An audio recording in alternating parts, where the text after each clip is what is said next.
Kadang perubahan paling besar dalam dunia sepak bola justru dimulai dari momen-momen kecil yang gak terduga. Bukan dari rapat penjaga para pejabat FIFA, tapi dari aksi spontan di lapangan. Dari satu pemain yang bikin geger satu dunia. Siapa sangka dari aksi-aksi ini aturan main sepak bola bisa berubah drastis. Dan ya, pemain-pemain ini sukses memaksa FIFA merombak peraturan yang udah bertahun-tahun dipakai. Contohnya, yuk kita mulai dari sosok yang bikin drama di Piala Dunia 2022. Makin ikonik, Emiliano Martinez.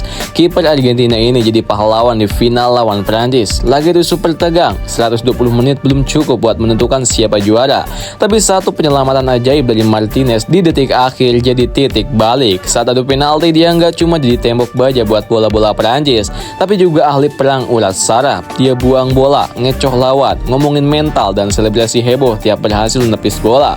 Gara-gara aksinya, FIFA sampai bikin aturan baru yang dijuluki anti-Emi Martinez. Kiper sekarang dilarang ganggu fokus mengambil penalti atau nyentuh tiang gawang. Aturan ini resmi jalan di musim 2023-2024. Lanjut ke gol hantu Frank Lampard di Piala Dunia 2010. Inggris lagi ketinggalan 2-1 dari Jerman. Lalu Lampard nendang bola yang jelas-jelas udah masuk ke gawang, tapi wasit bilang no goal. Momen itu jadi salah satu keputusan paling kontroversial di Piala Dunia. Hasil akhirnya babak belur 4-1, tapi dari situ tekanan publik ke FIFA makin besar. Dan akhirnya teknologi garis gawang resmi diuji coba tahun 2012. Sekarang sistem kayak Hawk-Eye udah jadi standar di liga besar dunia, termasuk Liga Champions dan Piala Dunia. Sekarang kita flashback ke Neymar versi muda, masih pakai jersey Santos. Di awal 2010-an, Neymar punya trik unik pas ambil penalti. Dia suka berhenti sejenak sebelum nendang bola. Kelihatannya simpel, tapi buat kiper itu mimpi buruk. Karena kiper udah terlanjut lompat, Neymar bisa dengan santai mengarahkan bola ke arah sebaliknya. Aksi ini heboh banget sampai akhirnya FIFA turun tangan. Sejak 2010, pemain dilarang melakukan pose di akhir lari sebelum nendang penalti. Aksi itu dianggap enggak sportif, tapi seperti biasa, pemain tetap kreatif. Sekarang banyak yang mengubah taktik itu jadi lompatan kecil, kayak yang dipopulerkan oleh Jorginho dan Bruno Fernandes. Berikutnya mari kita kenang Diego Forlan, si pirang Uruguay yang dikenal dengan tendangan roketnya. Tapi sebelum bersinar di Piala Dunia 2010, dia punya momen lucu di Premier League bareng Manchester United.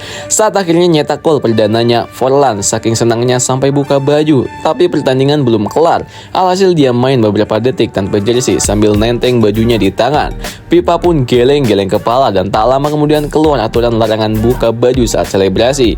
Bukan cuma soal sopan santun, tapi juga biar wasit nggak harus nunggu pemain pakai baju lagi sebelum kick off. Kita lanjut ke legenda Denmark, Peter Schmeichel. Dulu kiper boleh tangkap bola dari operan rekan tim.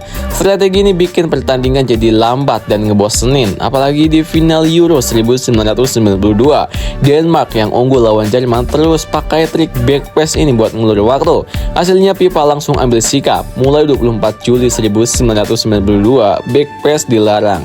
Back pass resmi dilarang. Sejak itu, kiper nggak boleh lagi pegang bola pakai tangan dari operan sendiri. Kalau nekat, wasit kasih tendangan bebas, tak langsung di dalam kotak penalti. Terakhir, kita tutup dengan cerita seorang pemain yang namanya mungkin nggak segemerlap Messi, tapi dampaknya luar biasa, yaitu Jean-Marc Bosman. Di tahun 1990, Bosman ingin pindah klub setelah kontraknya habis, tapi klub lamanya tetap minta biaya transfer. Nggak terima, Bosman bawa kasus ini ke pengadilan, dan 5 tahun kemudian dia menang.